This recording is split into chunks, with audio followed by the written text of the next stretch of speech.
శ్రీ విశ్వ విజ్ఞాన విద్య ఆధ్యాత్మిక పీఠ సభా సభ్యులకు సభ్యేతరులకు వివిధ రాష్ట్రాల్లో వివిధ దేశాల్లో ఉన్నటువంటి విశ్వ విజ్ఞాన విద్య ఆధ్యాత్మిక పీఠ సభా సభ్యులకు ఈనాటి కార్యక్రమంలో పాల్గొనేటువంటి అతిథులకు వర్మగారికి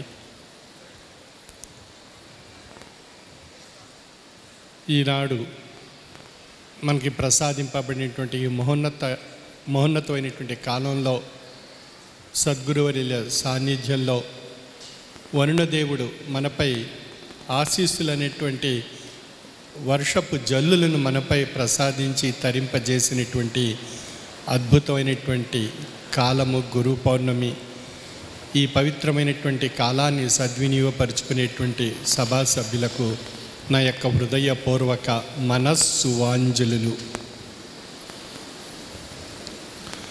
శ్రీ విశ్వ విజ్ఞాన విద్య ఆధ్యాత్మిక పీఠం యొక్క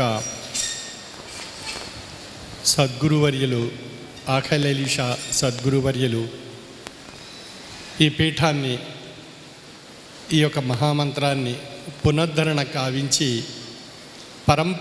పీఠాధిపతుల యొక్క పరంపర మళ్ళీ కాల ప్రవాహంలో సాగేటువంటి విధంగా అద్భుతమైనటువంటి శక్తిని ఈ పీఠాధిపతులపై ప్రసాదించి తరింపజేసినటువంటి వారు సద్గురువర్యులు ఆఖైలేలీష సద్గురువర్యులు. 1472 సంవత్సరంలో ఈ పీఠము భారతదేశంలో ప్రవేశించి ఢిల్లీలో వసించి కొంతకాలము తర్వాత హైదరాబాదు పట్టణము వచ్చి అక్కడ కొంతకాలము వసించి తదుపరి కాలంలో ఆంధ్ర రాష్ట్రంలో ప్రవేశించి ఆ పరంపరలో 8 తరాల తర్వాత 9వ తరం పీఠాధిపతిగా నవమ పీఠాధిపతి ఉమర్ అలీ షా సద్గురువర్యులు అనేటువంటి నేను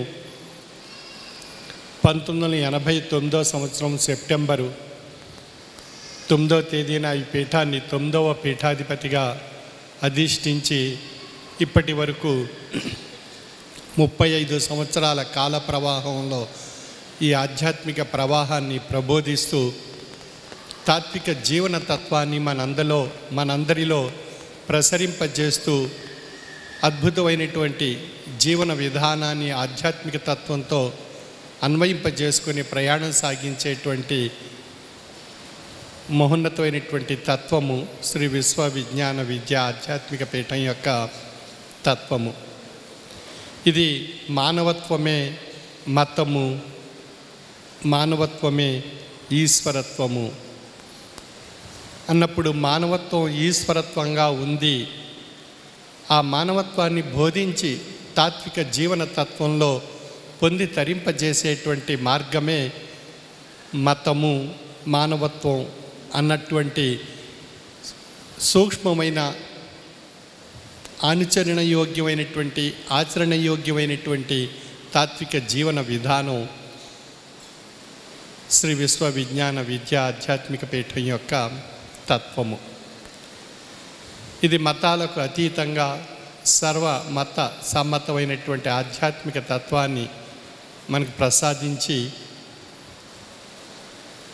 జాతి, కుల, మత, స్త్రీ, పురుష, ధనిక, పేద అనేటువంటి వ్యత్యాసం లేకుండా సర్వమత సమ్మతమైనటువంటి ఆధ్యాత్మిక మానవ జీవన తత్వాన్ని, జీవితం యొక్క అర్థాన్ని పరమార్థంగా పరిణామ రూపంలో పొంది తరించేటువంటి అద్భుతమైనటువంటి జీవన విధానం శ్రీ విశ్వ విజ్ఞాన విద్య ఆధ్యాత్మిక పీఠం యొక్క తత్వం. నేటి సమాజానికి ఈ ఆధ్యాత్మిక తత్వం ఎంతో అవసరము. ఎందువల్ల అన్నప్పుడు మానవుడు తన జీవన విధానంలో సామాజిక వ్యవస్థలో మతాలు, కులాలు, ధనిక, పేద అనేటువంటి అనేక వర్గాలుగా విభజింపబడుతూ ఆ విభజింపబడినటువంటి విధానంలో వ్యత్యాసాలు, విద్వేషాలు, ద్వేషపూరితమైనటువంటి భావాలు, హింసాత్మకమైనటువంటి వాతావరణాన్ని సృష్టించుకొని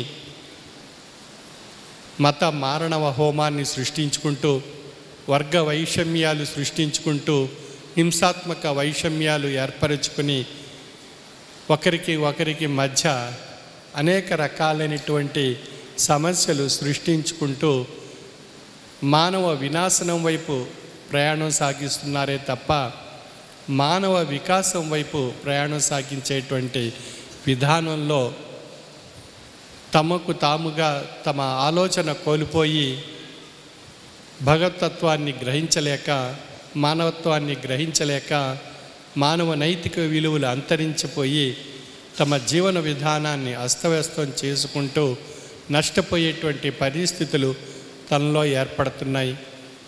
అటువంటి పరిస్థితుల్ని అధిగమించి మానవ సమాజంలో మానవత్వం మతముగా, ఆ మానవత్వంలో ఈశ్వరత్వాన్ని జీవనతత్వంగా ఏర్పరచుకొని మానవత్వపు విలువలు వృద్ధిపరుచుకొని తమ జీవన విధానం సుఖమయం చేసుకుంటూ శాంతి, తృప్తి, సంతోషకరమైనటువంటి వాతావరణాన్ని తనలో సృష్టించుకోగలిగినప్పుడే మానవ జీవితం యొక్క అర్థం పరమార్థంగా మారుతుంది. ఆ పరమార్థం పరిణామ రూపంలో ఈశ్వరత్వంగా పరిణామం చెంది అది ముముక్షత్వానికి మార్గదర్శకం కాబడుతుంది. అంచేత ఇది 84 లక్షల జీవరాశులను క్షాళనం చేసుకొని వచ్చినటువంటి ఉత్కృష్టమైనటువంటి జన్మ మానవ జన్మ. ఈ మానవ జన్మను అర్థం చేసుకుని తాత్విక విధానంలో ప్రయాణం సాగించి వచ్చేటువంటి జీవన వ్యవస్థలో వచ్చేటువంటి అనేక రకాలైనటువంటి అవరోధాలని, ఆటంకాలని, సమస్యల్ని, నష్టాల్ని, దుఃఖాల్ని, బాధల్ని తొలగించుకుంటూ ఆహ్లాదకరమైనటువంటి జీవన విధానాన్ని పొంది తరింపజేసుకోవడానికి తాత్విక జీవన స్థితి చేత తన యొక్క ఆలోచనలో ఒక ఆధ్యాత్మిక భావన ఏర్పరచుకుని తద్వారా తన జీవన మనుగడ సుఖమయం చేసుకుంటూ శాంతి, తృప్తిగా, ఆరోగ్యంగా మనుగడ సాగించేటువంటి తాత్విక బాట శ్రీ విశ్వ విజ్ఞాన విద్య ఆధ్యాత్మిక పీఠం యొక్క తత్వము. అందుచేత ఈ తాత్విక బాట, తాత్విక జీవన విధానాన్ని తెలియజేయడానికి బాగ్దాదు పట్టణం నుండి, పర్షియా దేశంలో ఉండేటువంటి బాగ్దాదు పట్టణం నుండి 1472వ సంవత్సరంలో మన భారతదేశంలో ప్రవేశించి ఢిల్లీలో కొంతకాలము వసించి మొఘలాయులకు, చక్రవర్తులకు ఆధ్యాత్మిక గురువులుగా ఉంటూ తదుపరి కాలంలో ఆంధ్ర రాష్ట్రంలో తానీషా కాలంలో హైదరాబాదులో ప్రవేశించి తదుపరి తునిలో 4వ పీఠాధిపతి గారు యొక్క ఆరామం ఏర్పరచుకున్నారు. తదుపరి 5వ పీఠాధిపతి గారు, 6వ పీఠాధిపతి గారు, 7వ పీఠాధిపతి గారు, 8వ పీఠాధిపతి గారు, అంటే పంచమ పీఠాధిపతి మొహిద్దీన్ బాషా గురువర్యులు, షష్టమ పీఠాధిపతి ఉమర్ అలీ షా సద్గురువర్యులు, సప్తమ పీఠాధిపతి హుసేన్ షా సద్గురువర్యులు, అష్టమ పీఠాధిపతి మొహిద్దీన్ బాషా గురువర్యులు. ఈ విధంగా పరంపర సద్గురువర్యుల యొక్క పరంపర, వారి యొక్క దివ్య సన్నిధి ఆరామాలు మన పూర్వాశ్రమంలో ఏర్పడి ఉన్నాయి. ఈ విధంగా 8 తరాల అనంతరం 9వ పీఠాధిపతిగా ఈ పీఠం యొక్క తాత్విక జీవన తత్వాన్ని మానవాళికి ప్రసాదిస్తూ మన దైనందిన జీవన విధానంలో అజ్ఞానం అనేటువంటి ఆ చీకటిని తొలగింపజేసి జ్ఞానస్వరూపమైనటువంటి తేజస్సుని మనలో ప్రసరింపజేసి అనుభవ రూపంలో తాత్విక జీవన విధానాన్ని తెలియజేసేటువంటి తాత్విక గురువులు పరంపర ఇది. అందుచేత ఒక రోజులో వచ్చి, ఒక కాలంలో వచ్చి ఈ పీఠం, ఈ తత్వం అనేటువంటిది కాకుండా తరతరాలుగా ఈ పీఠాధిపతులు ఆయా కాలాల్లో వంశపారంపర్యంగా జ్యేష్ఠపుత్రుడు పీఠానికి అధిష్ఠించి అప్పటి నుండి ఇప్పటి వరకు ఈ అద్భుతమైనటువంటి 554 సంవత్సరాలు పైబడి ప్రయాణం సాగించేటువంటి అద్భుతమైనటువంటి ఆధ్యాత్మిక కాల ప్రవాహంలో జీవన తత్వాన్ని తో పాటు ప్రయాణం చేస్తూ ఒక మహోన్నతమైనటువంటి తాత్విక జీవన తేజస్సుని ఆధ్యాత్మిక జ్ఞాన తేజస్సుని మనలో ప్రసరింపజేసి మనలో ఉన్న జీవాత్మ పరమాత్మ స్వరూపిగా పరిణామం చెందేటువంటి స్థితిని ప్రసాదించి తరింపజేసేటువంటి తాత్విక పీఠాధిపతులు శ్రీ విశ్వ విజ్ఞాన విద్య ఆధ్యాత్మిక పీఠాధిపతులు. ఈ మధ్యకాలంలో అనేక పీఠాలు వస్తున్నాయి, అనేక స్వామీజీలు వస్తున్నారు.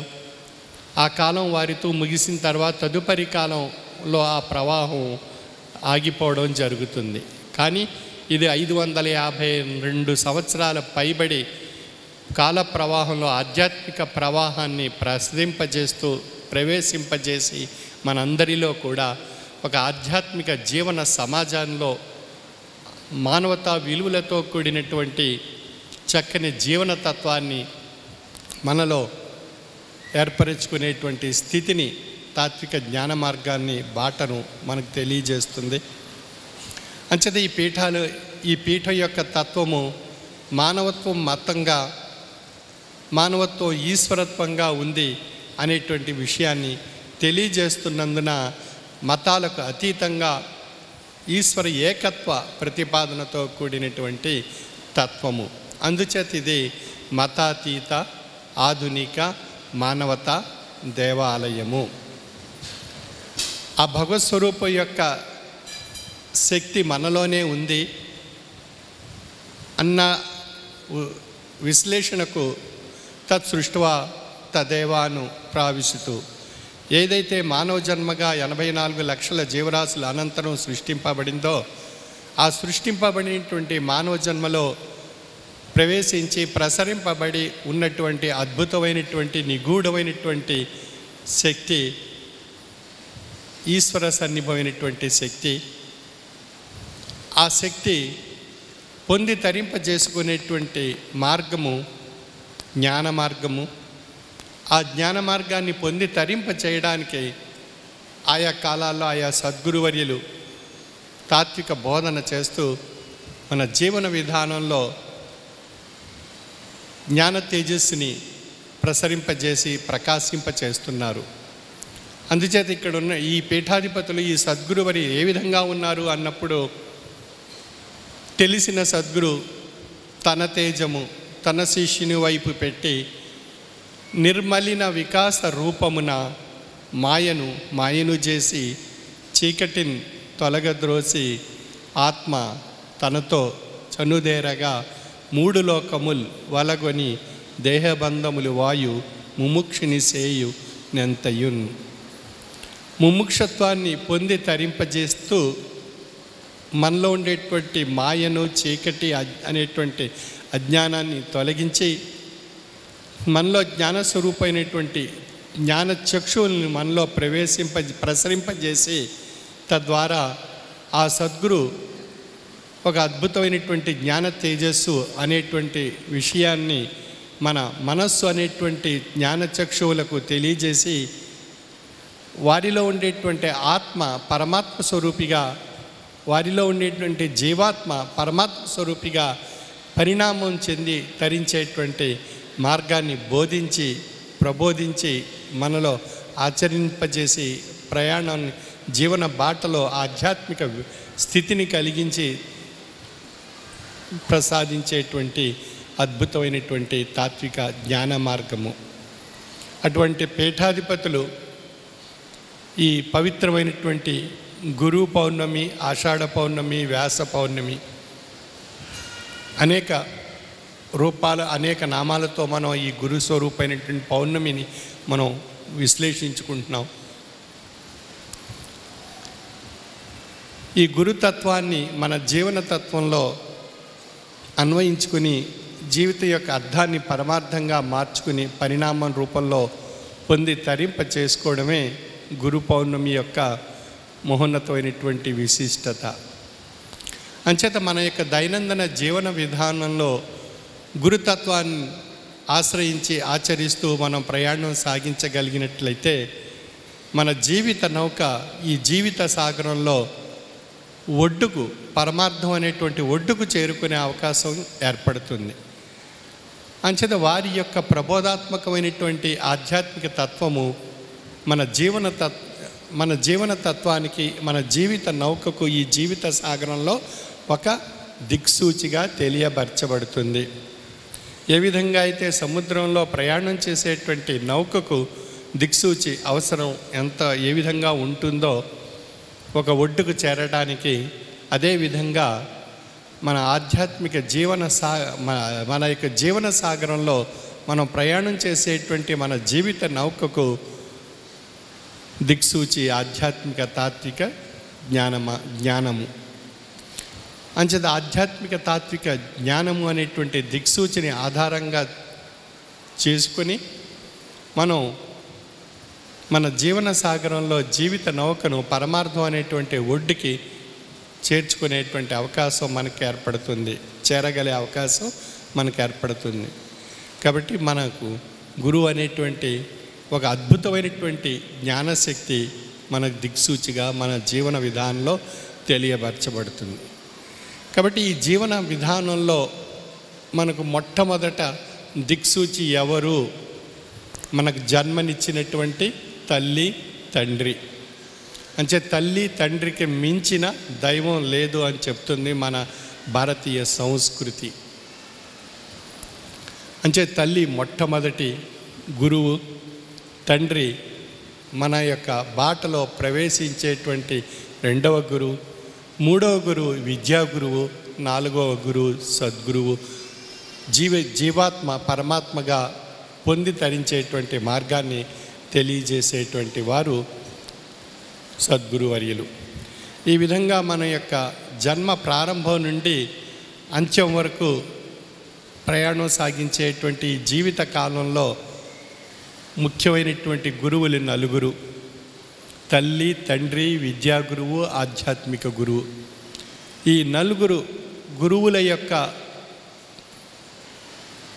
బాటలో ప్రయాణం సాగించి మనం పరమార్థం అనేటువంటి స్థితికి చేరుకునేటువంటి అవకాశం ఏర్పడింది.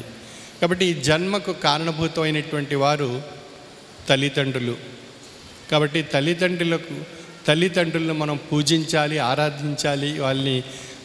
వారి యొక్క జీవన విధానంలో వారికి వృద్ధాప్యంలో మనం ఏ విధంగానూ నిర్లక్ష్యం చేయకుండా వారి యందే ఆ భగవంతుడి నిండి ఉన్నాడు అనేటువంటి భగవద్భావనతో వారిని పూజించాలి. అంతే మనం జీవన విధానంలో ఒక ఆలయంలో ఉండేటువంటి దైవం కన్నా జన్మనిచ్చినటువంటి తల్లిదండ్రులు గొప్ప దేవాలయంగా మన యొక్క భావంలో ఏర్పరచుకున్నట్లయితే మన తల్లిదండ్రుల యందు మనకు పూజ్య భావం ఏర్పడుతుంది. వారు జన్మ ప్రసాదించబట్టి మనం ఈ సృష్టిలో ఈ జీవన విధానం సాగించగలుగుతున్నాం. ఈ జీవన విధానంలో మన జ్ఞానాన్ని పొంది తరింప చేసుకోవడానికి పరమార్థాన్ని తెలియజేసినటువంటి సద్గురువర్యులను ఆశ్రయించడం ద్వారా ఈ జన్మ యొక్క విలువ ఏమిటి, ఈ జన్మ యొక్క అంతరార్థం ఏమిటి, ఈ జన్మ యొక్క అంతరార్థంలో పరమార్థం ఏ విధంగా ఉంది, ఆ పరమార్థాన్ని ఏ విధంగా గ్రహించి ముముక్షత్వంగా ఈ జన్మను మనం సార్థక్యం చేసుకోవాల్సి ఉంది అనేటువంటి అనేక విషయాలు, మన జీవన బాటకు కావలసినటువంటి అనేక అంశాలను మనకి విశ్లేషించి అనుభవ రూపంలో తెలియజేసి మన తాత్విక జీవన విధానంలో తాత్విక ఆలోచనా శక్తిని ప్రసాదించి తాత్విక బాటలో మన యొక్క జీవన విధానం సాగే విధంగా తీర్చిదిద్దేటువంటి వారు సద్గురువర్యులు.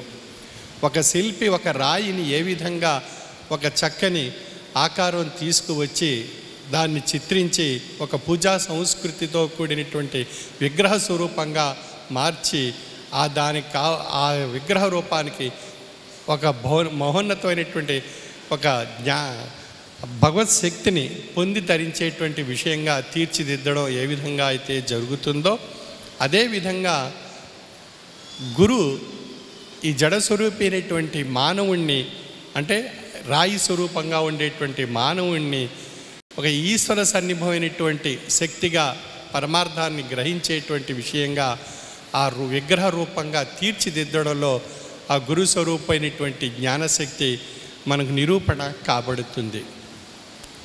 అంచేత ఒక శిల్పి రాయిని విగ్రహంగా ఏ విధంగా అయితే మార్చగలుగుతున్నాడో అదేవిధంగా ఒక సద్గురు జడస్వరూపి అయినటువంటి మానవుణ్ణి ఈశ్వర సంభూతమైనటువంటి శక్తిగా మార్చగలిగేటువంటి ఒక అద్భుతమైనటువంటి శిల్ప స్వరూపంగా ఉన్నటువంటి సద్గురు స్వరూపము.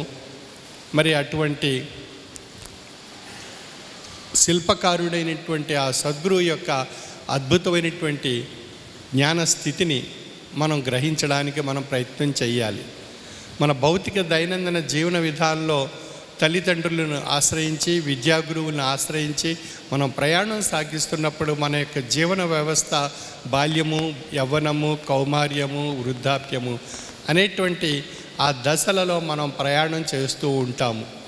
బాల్య దశలో వచ్చేటువంటి లక్షణాలు, యవ్వన అవస్థలో వచ్చేటువంటి లక్షణాలు, కౌమార్య వ్యవస్థలో వచ్చేటువంటి లక్షణాలు, వృద్ధాప్య వ్యవస్థలో వచ్చేటువంటి లక్షణాలు, ఇవి ఒక్కొక్క అవస్థను బట్టి ఆ లక్షణాలు మారిపోతూ ఉంటాయి. బాల్యంలో మనం ఎలా ఉన్నాం ఎవరికి వారు ప్రశ్నించుకుంటే వారికే తెలుస్తుంది. బాల్యం ఎంతో ఆహ్లాదంగా, ఆనందంగా, సంతోషంగా మనం గడిపి ఉన్నటువంటి అంశాలు మన దృష్టికి వస్తూ ఉంటాయి.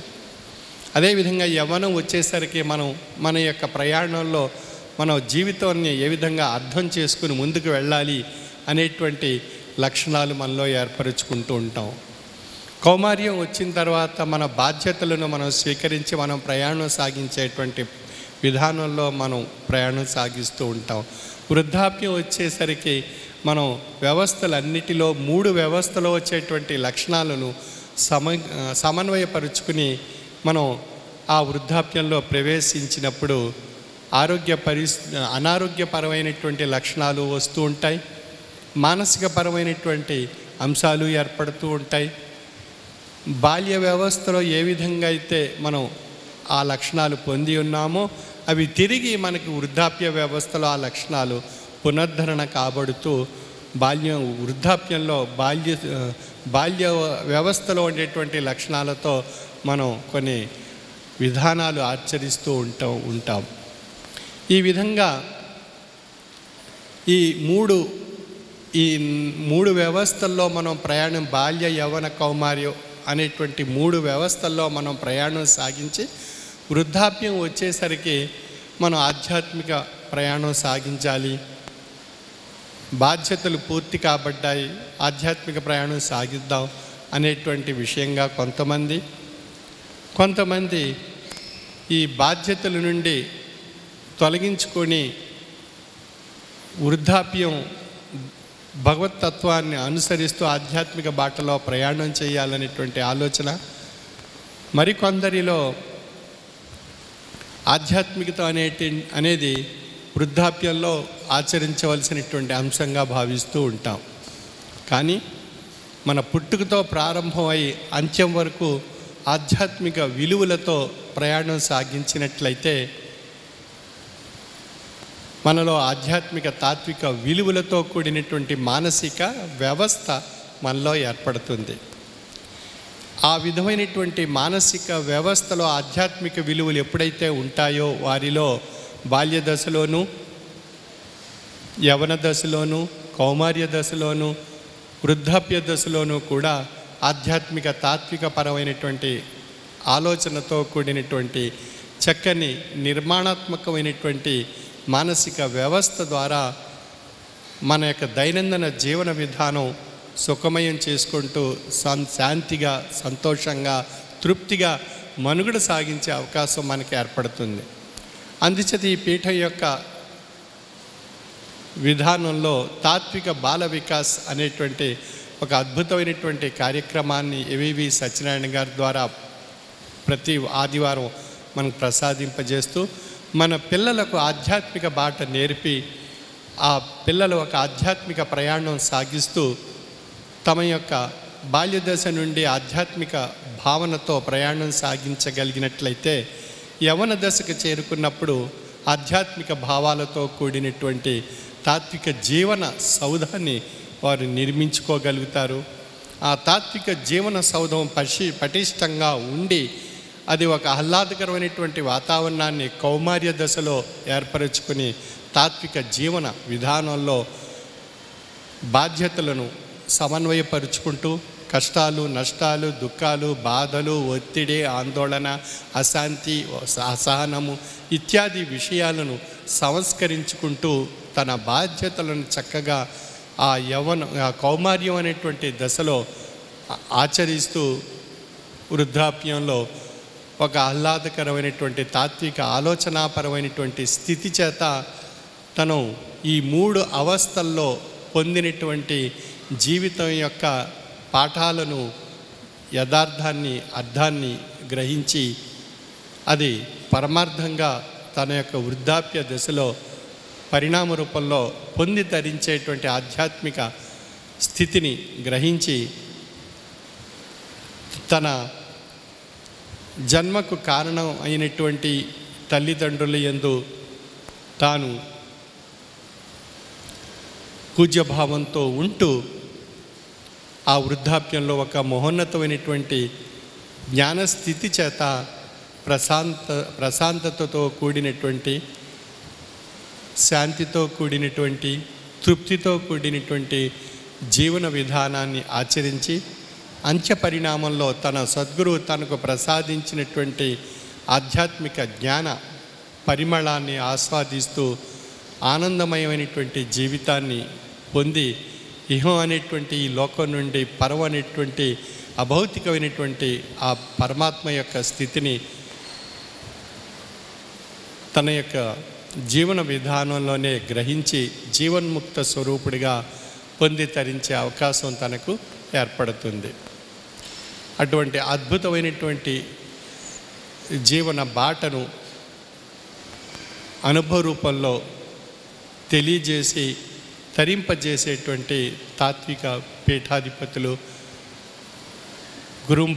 గురు పరంపరగా సాగుతున్నటువంటి ఈ ఆధ్యాత్మిక ప్రవాహంలో మనకు ఆధ్యాత్మిక బాటను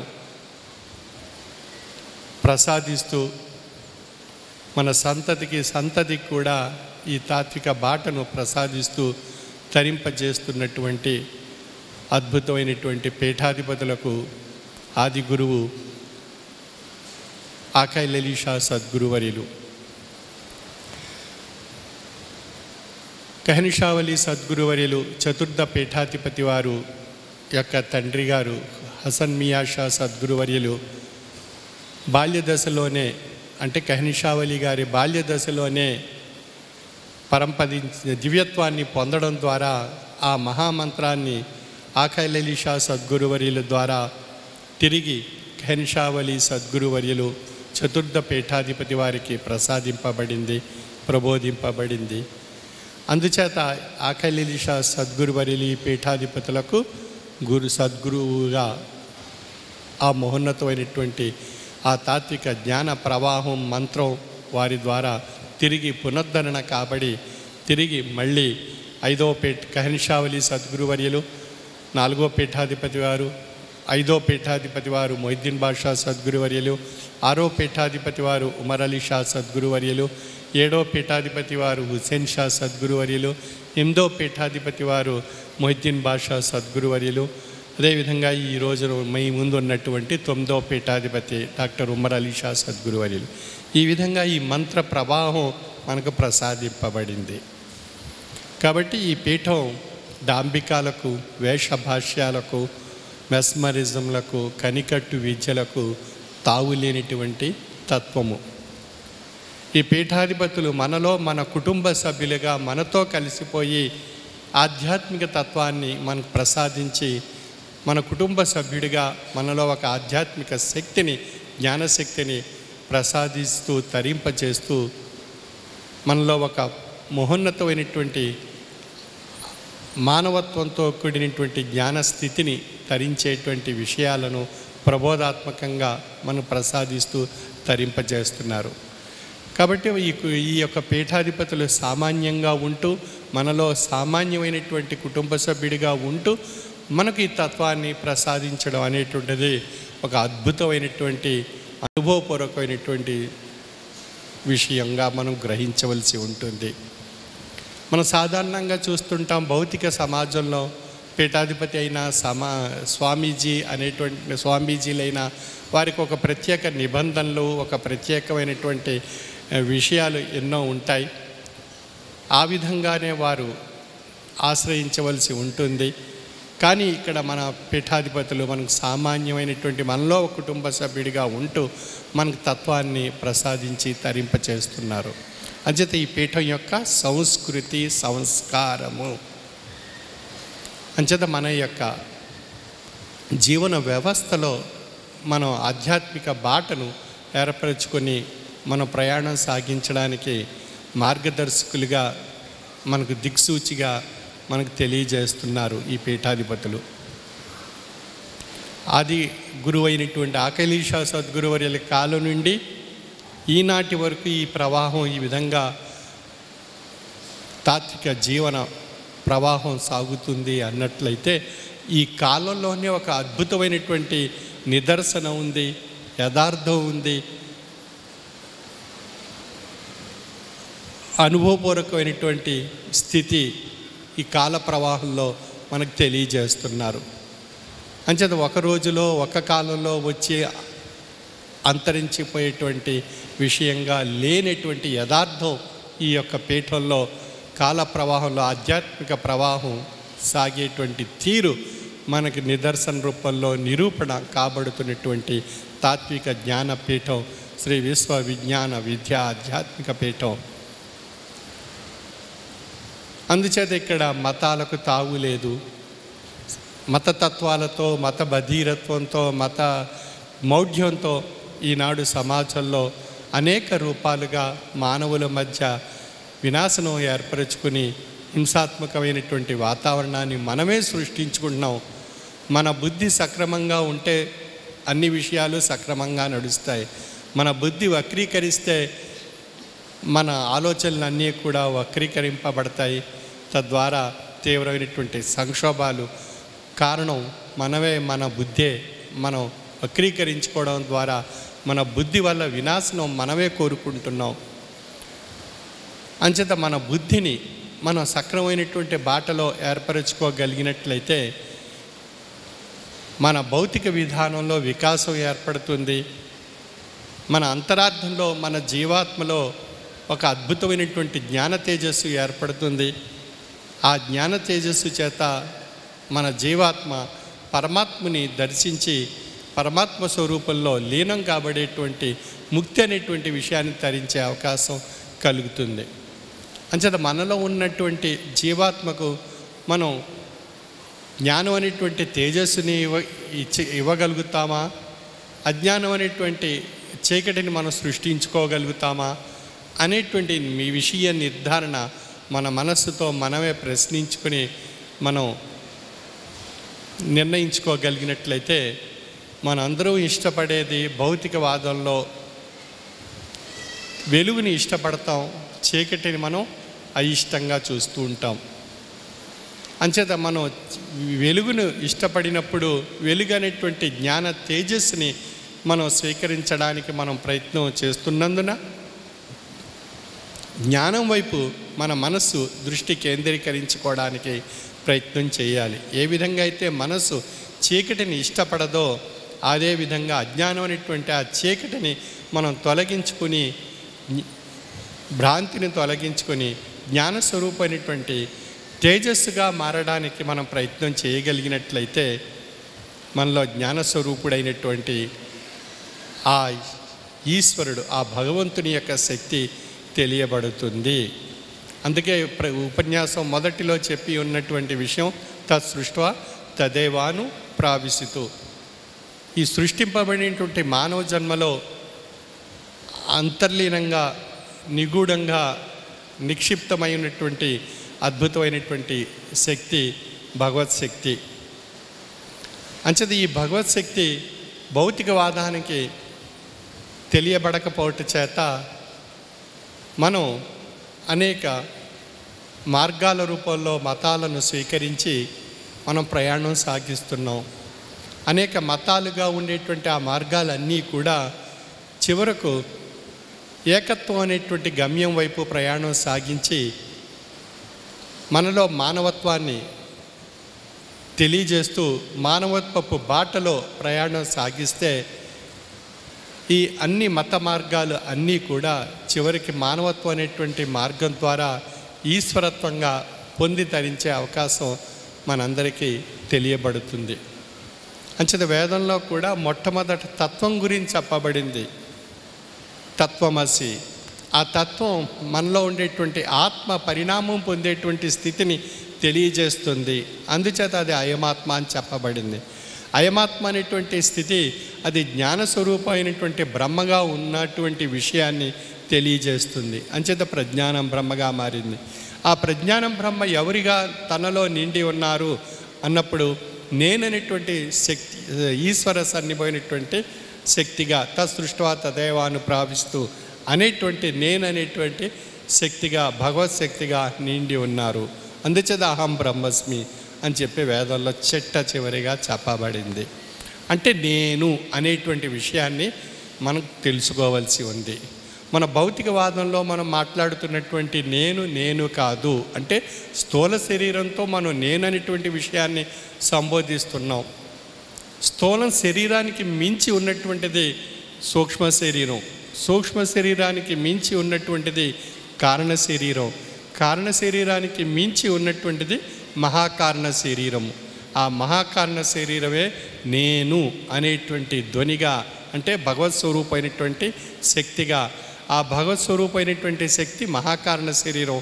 ఆ మహాకారణ శరీరం కారణ శరీరంతో విశ్లేషింపబడినప్పుడు అది ఏం చేస్తుంది అన్నప్పుడు భ్రాంతి వైపు వెళ్ళేటువంటి స్థితిని కలిగిస్తుంటుంది. అందువల్ల భ్రాంతిలో మనం పడిపోతాం కారణ శరీరంలో ప్రయాణం సాగించినప్పుడు. ఆ భ్రాంతి నుండి మనకి అక్కడ రక్షించి ఆ భ్రాంతిలో పడకుండా, ఆ భ్రాంతి తత్వం నుండి మనకు వెలికి తీసి ఆ ప్రవాహంలో పడకుండా, ఆ మాయలో పడకుండా, కారణ శరీరంలో భ్రాంతి అనేటువంటి మాయలో పడకుండా రక్షించగలిగేటువంటి వారు సద్గురువు. ఆ కారణ శరీరంలో ఆ సద్గురువు యొక్క జ్ఞానస్థితి అప్పుడు మనకు తెలియబడుతుంది. అంచే తెలిసిన సద్గురు తన తేజము తన శిష్యుని వైపు పెట్టి నిర్మలిన వికాస రూపమున మాయను చేసి చీకటిని తొలగద్రోసి అని చెప్తున్నా. అంటే చీకటి అనేటువంటి అజ్ఞానం అనేటువంటి భ్రాంతిని తొలగిస్తున్నారు, మాయ అనేటువంటి భ్రాంతిని తొలగిస్తున్నారు. భౌతికవాదంలో పడేటువంటి విషయాలను సంస్కరించి తెలియజేసి ఇది చీకటి ఈ విధంగా ఉంటుంది, తేజస్సు ఈ విధంగా ఉంటుంది, ఏది బాటలో ఏది అవసరము అనేటువంటి విచక్షణా జ్ఞానాన్ని విశ్లేషింపజేసి ఆ చీకటిని దూరం చేసి ఆ జ్ఞానం అనేటువంటి తేజస్సు వైపు తీసుకువెళ్ళగలిగేటువంటి వారే నిజమైనటువంటి తెలిసినటువంటి సద్గురువర్యులు అని చెప్పబడుతున్నారు. అటువంటి తెలిసినటువంటి సద్గురువర్యులు కారణ శరీరంలో మాయా అజ్ఞానం అనేటువంటి భ్రాంతి అనేటువంటి ఆ చీకటిని తొలగించి మనకు జ్ఞానం అనేటువంటి తేజస్సు వైపు తీసుకువెళ్ళగలుగుతున్నందున మనం తెలిసిన సద్గురు అని విశ్లేషించుకోవాల్సి ఉంది. అటువంటి ఆ తెలిసినటువంటి సద్గురు ఆ కారణ శరీరంలో మాయలో పడకుండా, భ్రాంతిలో పడకుండా, అజ్ఞానం అనేటువంటి చీకటి ఆవహింపబడకుండా జ్ఞానం వైపు పయనింపజేస్తూ మన సూక్ష్మ శరీరంలో మనకు నేను అనేటువంటి అభౌతికమైనటువంటి శ్వాసను ప్రసాదిస్తున్నారు. ఆ నేను అనేటువంటి ధ్వనియే అది ఓంకార రూపంగా ఉంది. ఆ ఓంకారం అకార ఉకార మకారముల యొక్క కలయికగా ఉంది.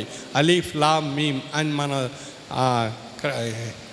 మన ఇస్లాం ధర్మంలో చెప్పబడుతుంది. హైందవ ధర్మంలో అకార ఉకార మకారములుగా చెప్పబడుతుంది.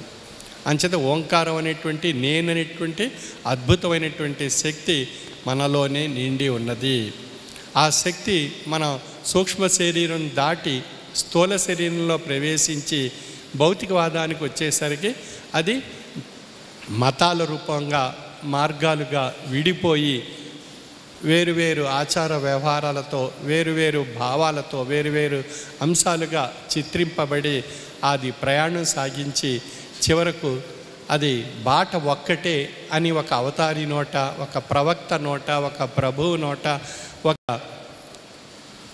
జ్ఞాని నోట, ఒక యోగి నోట ప్రకటింపబడినటువంటి అద్భుతమైనటువంటి తాత్విక విధానంలో మనం ప్రయాణం సాగించగలిగినట్లయితే చివరకు ఈ అన్ని మార్గాలు కూడా వేరు మార్గాలుగా ఉండేటువంటి అంశాలన్నీ కూడా చివరికి ఒక్కటే అనేటువంటి విషయం, అది ఒక్కటే అనేటువంటి ఆ ఈశ్వరత్వం, అది నేను అనేటువంటి ఓంకార స్వరూపంగా తనలోనే నిండి ఉన్నది అనేటువంటి యథార్థం అప్పుడు చిట్ట చివరిగా గ్రహించగలుగుతున్నాడు. ఆ చిట్ట చివరిగా తన యొక్క కాల ప్రవాహంలో, తన యొక్క జీవన ప్రవాహంలో తాను గ్రహించి పొందినటువంటి తాత్విక జ్ఞానము చేత తనలోనే నేను అనేటువంటి ధ్వని నిండి ఉన్నది. ఆ నేననేటువంటి ధ్వని ఓంకారంగా ఉంది. ఆ ఓంకారం అకార ఉకార మకారముల యొక్క కలయికగా ఉంది. అది భౌతికవాదానికి వచ్చేసరికి శారీరక తత్వము, మానసిక తత్వము, ఆత్మతత్వము అని 3 తత్వాలుగా భౌతికవాదంలో తెలియబడుతుంది. ఆ 3 తత్వాలుగా ఉండేటువంటి ఆ మానవ జన్మకు ఆ అద్భుతమైనటువంటి ఒక యౌగికమైనటువంటి తాత్విక జ్ఞాన శక్తిని తనను గ్రహించి తరించగలిగినప్పుడు తనలో ఉండేటువంటి శారీరక తత్వము మంత్ర సాధనగా మార్చుకోగలిగినప్పుడు, తనలో ఉండేటువంటి మానసిక తత్వాన్ని జ్ఞాన సాధనగా మార్చుకోగలిగినప్పుడు, తనలో ఉండేటువంటి ఆత్మతత్వాన్ని ధ్యాన సాధన ద్వారా మార్చుకోగలిగినప్పుడు తనలో ఒక అద్భుతమైనటువంటి జ్ఞాన తేజస్సు తనలో ఏర్పడుతుంది. ఆ జ్ఞాన తేజస్సు పొంది తరించేటువంటి మార్గం మానవ జన్మకు త్రయీ సాధనగా ఈనాటి సద్గురువర్యులు మనకు ప్రసాదించినటువంటి అద్భుతమైనటువంటి సాధన త్రయీ సాధన. అంచేత 3 తత్వాలతో 3 రూపాలుగా అంతర్లీనంగా ఉండేటువంటి మానవ జన్మకు 3 సాధనల ద్వారా ఒక అద్భుతమైనటువంటి తేజస్సుని ప్రసాదించి తరింపజేసి మనలో ఉండేటువంటి మాయను, చీకటిని, భ్రాంతిని తొలగించి జ్ఞానస్వరూపమైనటువంటి తేజస్సుగా పరిణామం చెందగలిగేటువంటి స్థితి మనకి ప్రసాదిస్తున్నందున తెలిసిన సద్గురువు అని చెప్పబడుతున్నారు. అటువంటి తెలిసినటువంటి సద్గురువును మనం ఆశ్రయించినప్పుడు మనలో ఒక ఆధ్యాత్మిక జీవన ప్రవాహం ఏర్పడుతుంది. ఆ ఆధ్యాత్మిక జీవన దిక్సూచి మనకి ఏర్పడుతుంది. ఆ ఆధ్యాత్మిక జీవన దిక్సూచి మన జీవన సాగరంలో, మన జీవిత నౌకకు ఒక అద్భుతమైనటువంటి గమ్యాన్ని చేరేటువంటి విషయంగా మనకు ప్రసాదించి తరింపచేస్తున్నటువంటి పీఠాధిపతులు శ్రీ విశ్వ విజ్ఞాన విద్యా ఆధ్యాత్మిక పీఠాధిపతులు.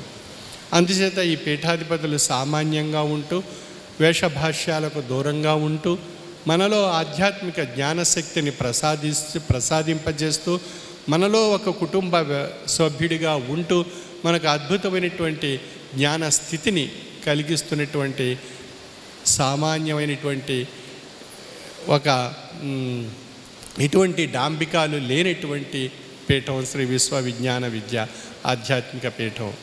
కాబట్టి మనం ఈ పీఠాధిపతులు, ఈ గురువు సద్గురువర్యులు మనకు ఒక బాట మాట తత్వ విధానాన్ని ప్రసాదిస్తూ తరింపజేస్తూ మనకు వెలుగును ప్రసాదింపజేస్తూ మన యొక్క జీవితంలో మనకు దిక్సూచిగా ఉంటూ మన గమ్యాన్ని చేరడానికి కావలసినటువంటి జీవిత విధానంలో వచ్చేటువంటి ఒడిదుడుకుల నుండి రక్షిస్తూ, కష్ట నష్టాల నుండి తొలగింపజేస్తూ, మనలో ఉండేటువంటి మానసిక రుగ్మతలను తొలగింపజేస్తూ, మనలో ఒక ఆధ్యాత్మిక బాటను తీర్చిదిద్ది మనలో మానసిక పరిమళాలు, ఆధ్యాత్మిక పరిమళాలు వికసింపజేసి వికాసం వైపు పయనింపజేసేటువంటి తాత్విక పీఠాధిపతులు శ్రీ విశ్వ విజ్ఞాన విద్య ఆధ్యాత్మిక పీఠాధిపతులు. అంచేత మనలో ఉన్న మన దైవత్వాన్ని అన్వేషించి పరీక్షించుకొని పొంది తరించేటువంటి తాత్విక మార్గాలను మనకు ప్రబోధిస్తున్నారు. సాధారణంగా మనం సద్గురువర్యుల్ని లేదా ఒక భగవద్ దేవాలయాన్ని దర్శించేటువంటి విషయంలో మనకు ఏదో కష్టమో, నష్టమో, దుఃఖమో, బాధో, ఒత్తిడి, అసహనం, ఆందోళన ఈ ఇత్యాది విషయాలు మన మనసుని బాధింపజేయడం చేత మన శారీరక విధానంలో ఆ బాధలను నివారింపజేసుకొని శాంతిని, సంతోషాన్ని, సుఖాన్ని, తృప్తిని పొందాలి అని చెప్పి మనసు ఆశిస్తున్నందున ఆ మనసు యొక్క ఆశయం కోరికగా మన శారీరక విషయం చేత మనం ఏర్పరచుకుని మనం ఆ భగవతి ఆలయానికి దర్శిస్తాం, మనం ఆ సద్గురువులను ఆశ్రయిస్తాం, ఆ పీఠాధిపతులను ఆశ్రయిస్తాం.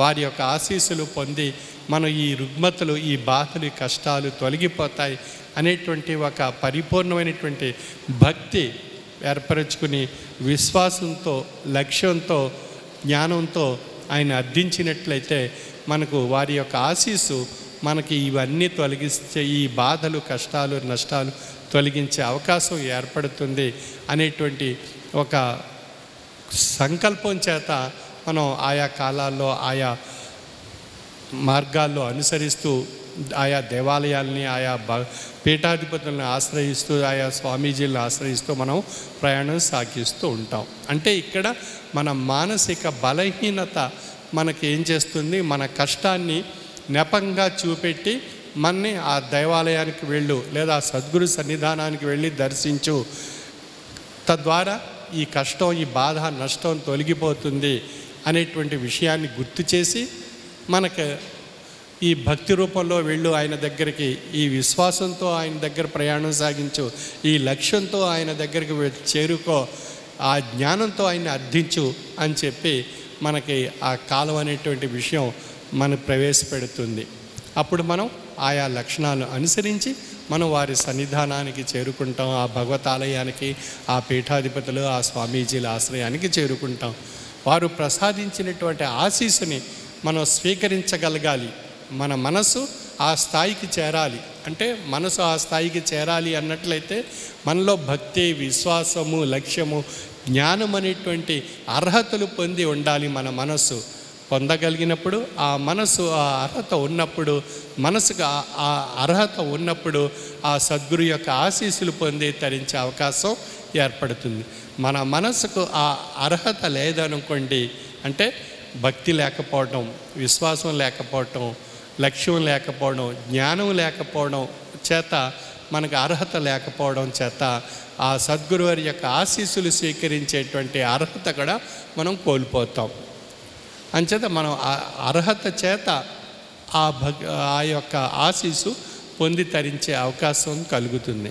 ఉదాహరణ తీసుకుందాం, మన ఆకలి వేసినప్పుడే మనం అన్నం సంతృప్తిగా తినగలం. ఆకలి లేనప్పుడు పంచభక్ష పరవాణాలు అన్నీ తీసుకొచ్చి పెట్టినా ఆకలి కానీ లేకపోయినట్లయితే ఆ జీర్ణ కోసం ఆహారాన్ని స్వీకరించదు.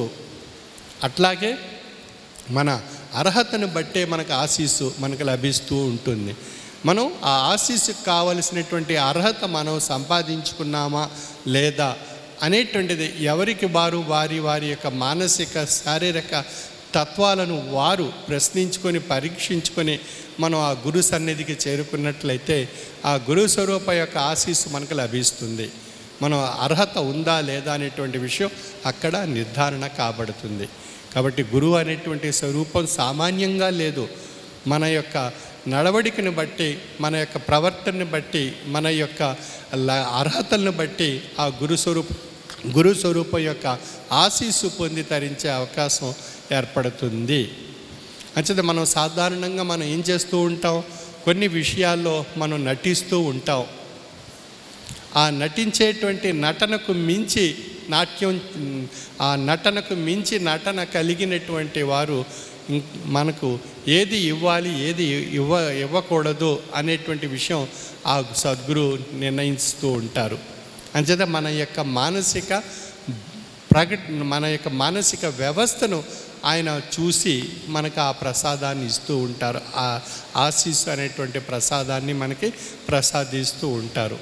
మన యొక్క మానసిక వ్యవస్థలో ఎటువంటి కాలుష్యం కానీ, కల్మషం కానీ లేకుండా మనం సద్గురు యందు ఆ అర్హతలు మనం పొంది ఉన్నామా అనేటువంటి భావనతో మన మనసుని పరీక్షించుకొని, మన మనసుని ఆయన పాద సన్నిధిలో సమర్పించుకున్నట్లయితే ఆయన మనకు కావాల్సిందంతా ఇస్తారు. మనకి ఏది అవసరం, ఏది ఎంతవరకు అవసరం అనేటువంటి విషయాన్ని విశ్లేషించి మనకు ఆ ప్రసాదం ఇవ్వటం, అంటే ఆశీస్సు అనేటువంటి ప్రసాదం మనకు ప్రసాదించడం జరుగుతుంది. ఆ స్వీకరించే అర్హత మనకు ఉంది కాబట్టి ఆ ప్రసాదాన్ని మనం స్వీకరించగలుగుతాం. ఆ ప్రసాదాన్ని ఆశీస్సుని స్వీకరించేటువంటి అర్హత మన దగ్గర లేనప్పుడు మనం ఆ యొక్క శక్తి మనకి ఏర్పడదు. కాబట్టి మనం ఆశించినటువంటి ప్రసాదం మనకు లభించాలి అన్నట్లయితే మనకు ఈ లక్షణాలు మనలో ఉన్నాయా లేదా అని ఎవరికి వారి యొక్క మనసులు పరీక్షించుకుంటే మనకే తెలియబడుతుంది. అటువంటి అనుభవపూర్వకమైనటువంటి తాత్విక జీవన విధానాన్ని తెలియజేసేటువంటి తాత్విక పీఠము. మనం పరుగు పందెంలో అనేక మంది పరుగు పెడతారు, కానీ కొంతమందే ఆ యొక్క గమ్యాన్ని చేరుకోవడం జరుగుతుంది. ఆ విధంగానే జీవిత కాల ప్రవాహంలో మనం ప్రయాణం సాగిస్తున్నప్పుడు కొంతమంది మాత్రమే ఆ ప్రయాణంలో ముందడుగు వేయగలిగేటువంటి అవకాశం ఏర్పడుతుంది. ఆ విధంగా గురువు అనేటువంటి తత్వము మనకు మార్గదర్శకులుగా మన యొక్క జీవిత బాటకు దిక్సూచిగా తెలియబడుతున్నారు.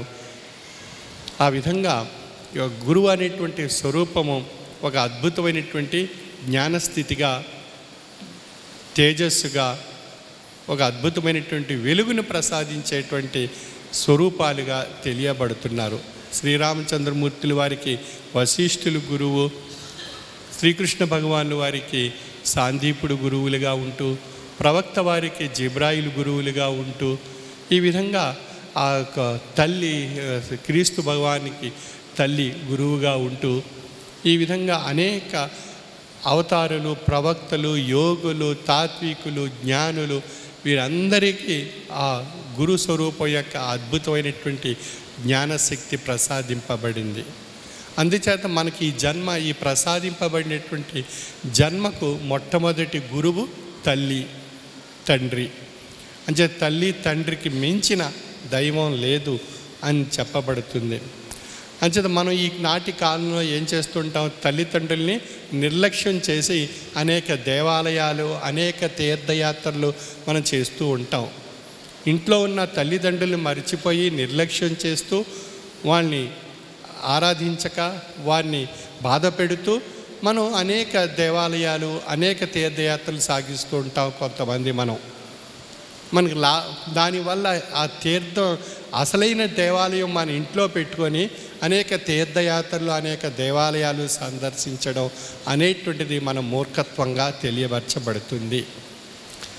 అంచేత ఇంట్లో ఉన్న దైవాన్ని మనం పొంది ఆ దైవాన్ని పూజించి తదుపరి ఆలయాలకు, తదుపరి సద్గురువర్యుల్ని, తదుపరి పీఠాధిపతులు, స్వామీజీల్ని మనం దర్శించిన వాటి యొక్క ఫలితం మనకు లభిస్తుంది.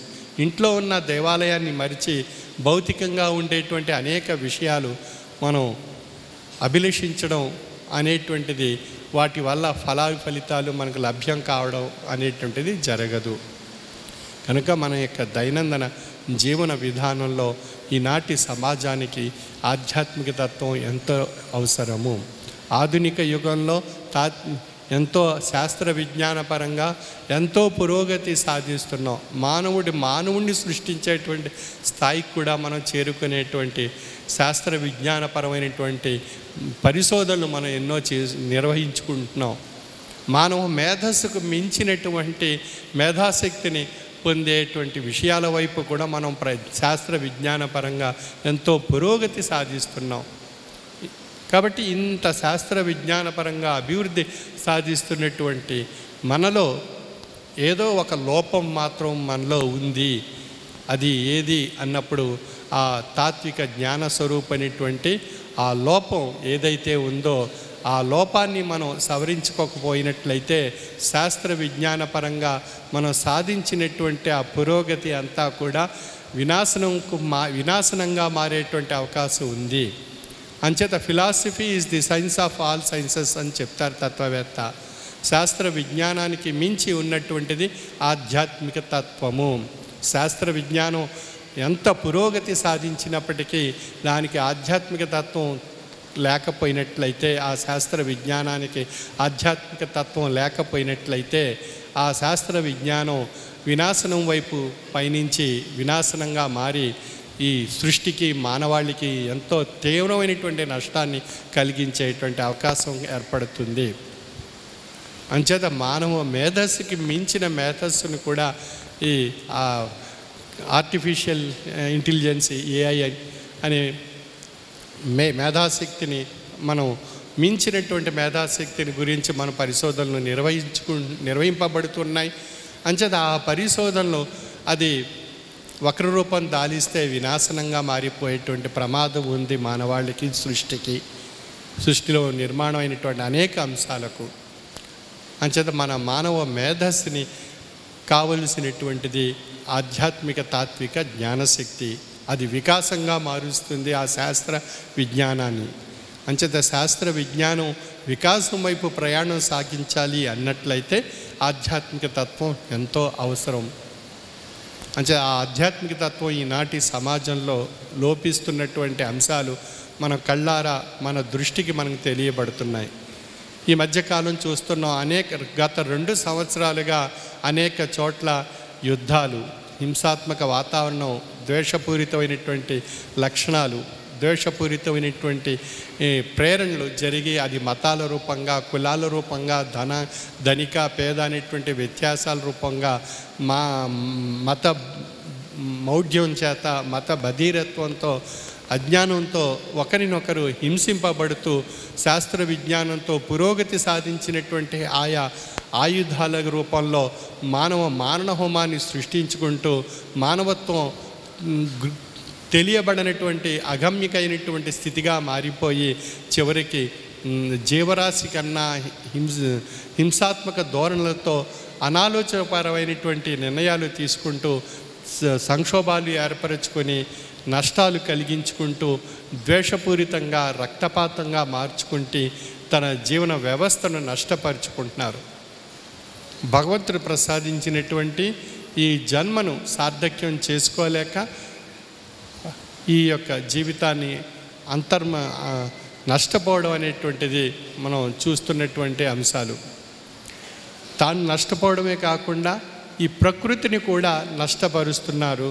తన యొక్క శాస్త్ర విజ్ఞానము చేత నష్టపరిచి ఆ ప్రకృతిని కూడా కలుషితం చేసి ప్రకృతిలో కలుషితమైనటువంటి వాతావరణాన్ని సృష్టింపజేస్తున్నాడు మానవుడు. అంచేత ప్రకృతిని కలుషితం చేసినట్లయితే తీవ్రమైనటువంటి సంక్షోభం మానవాళికి, జీవరాశికి ఏర్పడనున్నది. అంచేత ప్రకృతిలో ఉండేటువంటి పంచభూతాలు నిప్పు, నీరు, గాలి, భూమి, ఆకాశం, భూమిని కలుషితం చేస్తున్నాడు, నీరుని కలుషితం చేస్తున్నాడు, గాలిని కలుషితం చేస్తున్నాడు. ఈ విధంగా ఆకాశాన్ని కలుషితం చేస్తున్నాడు. ఈ అనేక రూపాలుగా ఈ పంచభూతాలు కలుషితం కాబడుట చేత పంచభూతాల మధ్య సమతుల్యత కోల్పోవడం జరుగుతుంది. ఆ సమతుల్యత కోల్పోవడం చేతే మనకి అనేక రూపాల్లో భూకంపాలు వస్తున్నాయి, సునామీలు వస్తున్నాయి, వాయుగుండాలు ఏర్పడుతున్నాయి, అగ్నిపర్వతాలు పేలుతున్నాయి, సముద్ర మట్టాలు పెరిగిపోయి మనం ఈ భూప్రాంతాలు మురిగిపోయేటువంటి పరిస్థితి ఉంది. ఎండ వేడి, అతివృష్టి, అనావృష్టి ఏర్పడుతుంది. తీవ్రమైనటువంటి అనేక రకాలైనటువంటి సంక్షోభాలు ఏర్పడుతున్నాయి. ఇవన్నీ కారణం ఎవరు? మానవుడు పంచభూతాలు సమతుల్యత కోల్పోయేటువంటి పరిస్థితులతో కూడినటువంటి ఆలోచన ఏర్పరచుకొని నష్టపరిచేటువంటి ప్రయత్నాలు చేయడం వల్ల ఈ తీవ్రమైనటువంటి సంక్షోభాలు మానవాళికి, జీవరాశికి ఏర్పడుతున్నాయి. అంచేత మనం ఈ తాత్విక జీవన విధానంతో ఆలోచింపచేయగలిగినట్లయితే ఈ పంచభూతాలు సమతుల్యత ఉండే దిశగా మనం ప్రయాణం సాగించగలిగినట్లయితే మన ప్రకృతి ఆరోగ్యకరంగా ఉంటుంది, మన యొక్క జీవన వ్యవస్థ ఆరోగ్యకరంగా ఉంటుంది, మనం ఆహ్లాదంగా సంతోషంగా మనం జీవిస్తూ మన తోటి జీవరాశి కూడా చక్కగా ఆహ్లాదంగా ఆనందంగా మనుగడ సాగించేటువంటి అవకాశం కలుగుతుంది. మరి భగవంతుడు మనకు ప్రసాదించినటువంటి మేధాశక్తిని మనం దుర్వినియోగపరుచుకుంటున్నాం, వక్రీకరింపజేసుకుంటున్నాం. మతాల రూపంగా, మతబౌఢ్యం చేత, శాస్త్ర విజ్ఞానం చేత ఆధ్యాత్మిక విధానాలు లోపింపజేసుకుని మనం తీవ్రమైనటువంటి సంక్షోభాలు మనం సృష్టించుకుంటున్నాం. మరి భగవంతుడు మనకి ఇంత పెద్ద ఆలోచనా శక్తి ఇచ్చినప్పటికీ మనం దాన్ని దుర్వినియోగపరుచుకుంటున్నాం. భగవంతుడు ప్రసాదించినటువంటి మేధాశక్తిని తాత్విక జ్ఞాన స్వరూపంగా మార్చుకుని మనం మనుగడ సాగించగలిగినట్లయితే మనం సుఖంగా ఉంటాం, మన ప్రకృతి సుఖంగా ఉంటుంది, మన జీవరాశి సుఖంగా ఉంటుంది. మనం చక్కని మనుగడ సాగించి మన జీవిత యొక్క అర్థాన్ని పరమార్థంగా మార్చుకొని పరిణామ రూపంలో ముముక్షత్వాన్ని పొంది తరించేటువంటి అవకాశం మనందరికీ ఏర్పడుతుంది. ఇదంతా ఆధ్యాత్మిక తాత్విక జ్ఞానం ద్వారా మనం పొందే అవకాశం కలుగుతుంది. ఆ ఆధ్యాత్మిక జ్ఞానాన్ని ప్రసాదించి తరింపజేసేటువంటి వారే సద్గురువర్యులు.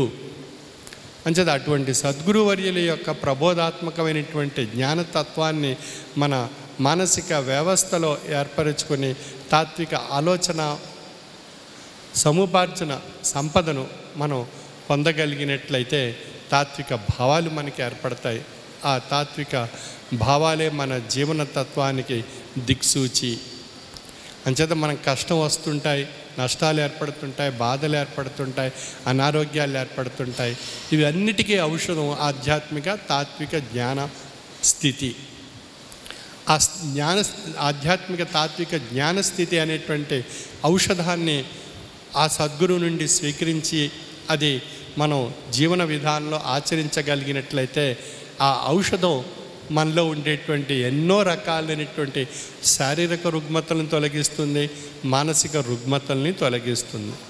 సాధారణంగా మనం చూస్తుంటాం, ఏదో కష్టమో నష్టమో దుఃఖమో బాధో అసహనము అశాంతి అలజడి ఏర్పడి మనం సద్గురు సన్నిధానానికి ప్రయాణం సాగిస్తాం. వారి యొక్క ఆశీస్సులు పొందుతాం, వారి యొక్క తత్వాన్ని పొందుతాం. ఆ బాటలో మనం ప్రయాణం చేస్తే మన కష్టం నష్టం దుఃఖం బాధ ఇవన్నీ కూడా సమసిపోతాయి, తొలగిపోతాయి. అప్పటి వరకు మనం వేచి ఉండి నిరీక్షించి వారి యొక్క ఆశీస్సుల యొక్క ఫలితం మనపై అది మన యొక్క ప్రసరణలో ఏర్పడేంత వరకు మనం వేచి ఉండగలిగినట్లయితే వాటి యొక్క ఫలితాలు మనలో విస్తరింపబడతాయి. అప్పుడు ఆ కష్టం ఏ విధంగా తొలగిపోయింది, ఆ బాధ ఏ విధంగా తొలగిపోయింది అనేటువంటి విషయాలు మన అనుభూతిలో తెలియబడతాయి. కాబట్టి మనకు ఆ యొక్క ఆశీస్సును పొందేటువంటి అర్హత మనం పొంది ఉన్నట్లయితే మనకు అన్నీ కూడా అనుభవంలో తెలియబడతాయి.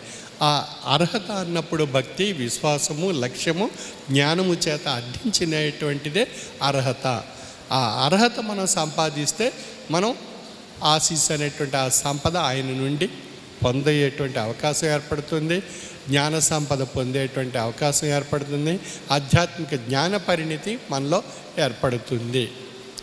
అంచేత ఒక్కొక్క తరగతి నుండి మరొక తరగతికి వెళ్ళాలి అన్నట్లయితే ఆ పరీక్ష రాయాలి. మనం సంవత్సరం పొడవునా మనం చదువుతాం. చదివిన తర్వాత ఆ పరీక్షలో మనం ఉత్తీర్ణత సాధించాలి, అర్హత సాధించాలి. ఆ పరీక్ష రాసి అందులో మనం పాస్ అయినట్లయితే అర్హత తదుపరి తరగతికి వెళ్ళడానికి అవకాశం కలుగుతుంది. అదేవిధంగా మన యొక్క జీవిత బాటలో మనం ప్రయాణం సాగించడానికి ఒక కాలం నుండి మరొక కాలంలో మనం జీవిత కాలంలో ప్రయాణం సాగించడానికి ఆ కష్టం నుండి సుఖంగా ఉండేటువంటి స్థితికి ప్రయాణం సాగించడానికి మనకు మధ్యలో ఉండేటువంటి అర్హత, ఆ కష్టంలో మనం సద్గురువర్యుల యొక్క ఆశీస్సులు పొంది తరించే అర్హత మనం పొంది ఉన్నట్లయితే సుఖం వైపు మన ప్రయాణం సాగుతూ ఉంటుంది. అందుచేత కష్టములు పడకుండా గాంచనేరవు బ్రహ్మ వస్తువు అని చెప్తున్నారు తత్వవేత్త. ఆ కష్టంలోనే ఆ సద్గురు యందు మన యొక్క భక్తి విశ్వాసం లక్ష్యం జ్ఞానంతో అర్థిస్తూ మనం ప్రయాణం సాగిస్తే సద్గురు యొక్క కరుణ కటాక్ష వీక్షణాలు మనపై ప్రసాదింపబడి మనకున్నటువంటి ఆ భక్తి చేత విశ్వాసం చేత లక్ష్యం చేత మనం అర్థించే జ్ఞానము చేత ఆయన యొక్క కృప మనపై ప్రసాదింపబడి ఆశీస్సు రూపంలో ఆ అర్హతను సాధించడం చేత మనకు ఆశీస్సు అనేటువంటి ఆ ఫలం మనకి ఒక మహోన్నతమైనటువంటి అద్భుతమైనటువంటి శక్తిని మనలో కలిగించి ఆ యొక్క ఫలం యొక్క సుఖాన్ని మన మనసుకి శరీరానికి ప్రసాదించి ఆహ్లాదపరుస్తుంది మన మనస్సుని. అప్పుడు మనసు ఆనందంతో ఆ యొక్క సద్గురు యొక్క కృపా కటాక్ష వీక్షణాలు ఆశీస్సు అనేటువంటి ఆ ఫలం మనలో ఆ ప్రసాదం యొక్క అద్భుతమైనటువంటి అనుభూతిని మనకు కలిగిస్తుంది. ఆ అనుభూతి పొందడం ద్వారా మనం ఆ సద్గురు యందు ఆయన బాటలో ప్రయాణం సాగించాలనేటువంటి సంకల్పం నిరంతరం మనలో ఏర్పరచుకోవడం ద్వారా మనం ప్రయాణం దిగ్విజయంగా ఆ జీవితం యొక్క అర్థాన్ని పరమార్థంగా మార్చుకొని మన పరిణామ రూపంలో ముముక్షత్వాన్ని పొంది తరించే అవకాశం పొంది ఉండడం చేత జీవన్ముక్త స్వరూపులుగా తెలియబడేటువంటి అవకాశం మన అనుభవంలో మనకే తెలియబడుతుంది. అటువంటి అద్భుతమైనటువంటి శక్తి ఈ యొక్క పీఠంలో నిక్షిప్తమై ఉంది, నిగూఢంగా ఉంది.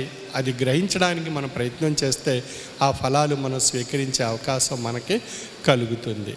ఈ రోజున మన గురు పౌర్ణమి సందర్భంగా ఆ సద్గురు యొక్క అద్భుతమైనటువంటి తేజస్సుని మన మనసు ఆహ్లాదపరుచుకోవడానికి సద్గురువు యొక్క సన్నిధానంలో పాదపూజలో మనం పుష్పాలను వారి పాద సన్నిధిలో సమర్పించుకొని మన మానసిక పుష్పాలను ఆధ్యాత్మిక పుష్పాలుగా మార్చుకోగలిగినట్లయితే అదే గురు సన్నిధి యొక్క గురు పాదుకలో గురు యొక్క తాత్విక పాదదర్శనం చేత ఆ పుష్పాలు అవి పరిమళాలుగా మానసిక విధానంలో విస్తరింపబడి ఆధ్యాత్మిక భావనతో మనం ప్రయాణం తదుపరి కాలంలో సాగించగలిగేటువంటి స్థితిగా మనం నిర్ణయించుకోగలిగినట్లయితే ఆ గులాబీ రేకులు మానసిక పుష్పాలుగా మార్చుకొని మనం ప్రయాణం సాగించి ఆ సద్గురు కృపకు పాత్రులు కాబడుతూ సద్గురువర్యులు మనందరి నుండి కోరుకున్నటువంటి ఒక యజ్ఞం మనం తలపెట్టారు గత 20 సంవత్సరాలుగా. ఆ యజ్ఞమే నా మొక్క నా శ్వాస అనేటువంటిది. అంటే ప్రతి ఒక్కరూ 3 మొక్కలు నాటి ఆ 3 మొక్కలు మనం పరిరక్షించుకుంటూ ఫల పుష్పాలు ఇచ్చేంత వరకు మన మొక్కలను పరిరక్షించుకుంటూ ఆ ఫల పుష్పాలను ఆ సద్గురువర్యుల యొక్క చిత్రపటాల యందు సమర్పించుకొని అవి నైవేద్యం కింద స్వీకరించి మనం ఆ ఫల పుష్పాల్లో ఉండేటువంటి ఒక అద్భుతమైనటువంటి శక్తి మనలో శారీరక మానసిక తత్వాల్లో ఒక అద్భుతమైనటువంటి స్థితిని మనలో ప్రసాదిస్తుంది. అంచేత ఆ 3 మొక్కలు ఎందుకు అని ఏ విధంగా ఉన్నాయి అన్నప్పుడు గురు బ్రహ్మ, గురు విష్ణు, గురుదేవో మహేశ్వర, గురు సాక్షాత్ పరబ్రహ్మ తస్మై శ్రీ సద్గురువే నమః అని మనం ప్రార్థనలో చదువుతున్నాం. అంటే గురువు బ్రహ్మ విష్ణు మహేశ్వర స్వరూపంగా ఉన్నారు. అంటే 3 మొక్కల రూపంలో గురు స్వరూపం ఆ 3 మొక్కల రూపంగా తెలియపరచబడుతుంది. ఆ 3 మొక్కల రూపంగా ఉండేటువంటి గురు స్వరూపం ద్వారా మనం ప్రాణవాయువు పొందుతున్నాం. ఆక్సిజన్ అనేటువంటి ప్రాణవాయువు. ఆ ఆక్సిజన్ అనేటువంటి ఆ ప్రాణవాయువు మన జీవన స్వరూపంలో ఆ ప్రాణవాయువు మనకు మనుగడ సాగించేటువంటి శక్తిని కలిగిస్తుంది. అంటే ఆ గురు స్వరూపంగా ఉండేటువంటి 3 మొక్కల ద్వారా పొందినటువంటి ప్రాణవాయువు మన శారీరక వ్యవస్థలో ఒక అద్భుతమైనటువంటి జీవ చైతన్య శక్తిని కలిగించి మన యొక్క మనుగడకు కారణభూతమై మనం ఈ జీవన వ్యవస్థను అనుసరించి ఆచరిస్తూ తరించేటువంటి స్థితిని కలిగిస్తుంది. ఆ విధంగా మనం ఆ గురువు అనేటువంటి అద్భుతమైనటువంటి ఆ ప్రాణవాయువు మొక్కల రూపంలో ఉన్నందున ఆ మొక్కలు మనం వేసి ఆ ప్రాణవాయువును ఆ గురు స్వరూపమైనటువంటి ప్రాణవాయువును మనం స్వీకరించేటువంటి ప్రయత్నం మనం చేసినట్లయితే సద్గురు మన చెంతన మన వాకిట్లో మన పరిసరాల్లో మన ఇంట్లో మన యందు ఉన్నటువంటి శక్తి మనకు కలుగుతుంది. అంచేత సద్గురువు యొక్క కృపా కటాక్ష వీక్షణాల రూపంలో ఉండేటువంటి 3 మొక్కలు మనం నాటగలిగినట్లయితే సద్గురు కోరుకునేటువంటి ఆ యజ్ఞంలో మనం భాగస్వాములు అయినట్లయితే నా మొక్క నా శ్వాస అనేటువంటి యజ్ఞంలో అప్పుడు మనం సద్గురువర్యులకు సమర్పించుకున్నటువంటి గురు దక్షిణ. అంచేత మన సద్గురువర్యులు మన నుండి ఈ గురు పౌర్ణమి రోజున కోరుకునేటువంటి గురుదక్షిణ ఏది అన్నప్పుడు 3 మొక్కలు ఈ సంవత్సరం మళ్ళీ వచ్చే గురు పౌర్ణమి వరకు 3 మొక్కలు మనం నాటి మళ్ళీ గురు పౌర్ణమి వచ్చినప్పుడు మళ్ళీ సంవత్సరం మళ్ళీ 3 మొక్కలు నాటి మళ్ళీ ఆ గురు స్వరూపమైనటువంటి గురుదక్షిణ మనం సమర్పించుకుంటూ మన ఆయుష్లో మన కాలంలో మనం జీవన కాలంలో ప్రయాణం సాగిస్తున్నంత కాలం మనం సంవత్సరానికి 3 మొక్కలు చొప్పున ప్రతి ఒక్కరూ ఆ గురు స్వరూపమైనటువంటి ఆశీస్సును పొంది తరించేటువంటి ఆ యజ్ఞంలో మనం భాగస్వాములు అయినట్లయితే ఆ యజ్ఞం యొక్క అద్భుతమైనటువంటి శక్తి మనకు రక్షిస్తుంది, మన మానవాళిని రక్షిస్తుంది, మన తోటి జీవరాశిని రక్షిస్తుంది, మన పంచభూతాలు కలుషితం కాకుండా నివారించుకునేటువంటి అద్భుతమైనటువంటి సూక్ష్మాతి సూక్ష్మమైనటువంటి మార్గము. కాబట్టి ఈ యొక్క యజ్ఞంలో ప్రతి ఒక్కరూ భాగస్వాములై సద్గురువర్యులు మన నుండి ఆశిస్తున్నటువంటి ఆ యజ్ఞంలో మనం భాగస్వాములు అయినట్లయితే సద్గురు యొక్క కృపా కటాక్ష వీక్షణాలు మనపై ప్రసాదింపబడుతూ మన యొక్క దైనందిన జీవన విధానంలో ఆధ్యాత్మిక జ్ఞాననేత్రము, సామాజిక సేవా నేత్రము అనేటువంటి 3 నేత్రాలతో మనం ఆ యొక్క భగవత్ స్వరూపమైనటువంటి జ్ఞానతత్వాన్ని పొంది తరించేటువంటి అవకాశాన్ని, కాలాన్ని గురు పౌర్ణమి సందర్భంగా పొంది తరిస్తూ ఈ గురు పౌర్ణమి రోజున సద్గురువర్యుల యొక్క సన్నిధానంలో సమర్పించుకున్నటువంటి ఆ గులాబీ పుష్పాలు మన మానసిక పుష్పాలుగా, తాత్విక భావనగా మార్చుకొని మన జీవన విధానంలో సద్గురు యొక్క కృపా కటాక్ష వీక్షణాలతో ఆహ్లాదకరంగా, శాంతితో, సంతోషంగా, ఆరోగ్యకరమైనటువంటి ఈ జీవన వ్యవస్థను ఏర్పరచుకుని భగవత్ కృపకు, సద్గురువర్యుల యొక్క కృపకు పాత్రులు కావాల్సిందిగా నా యొక్క మనవి. సర్వే జనా సుఖినో భవంతు.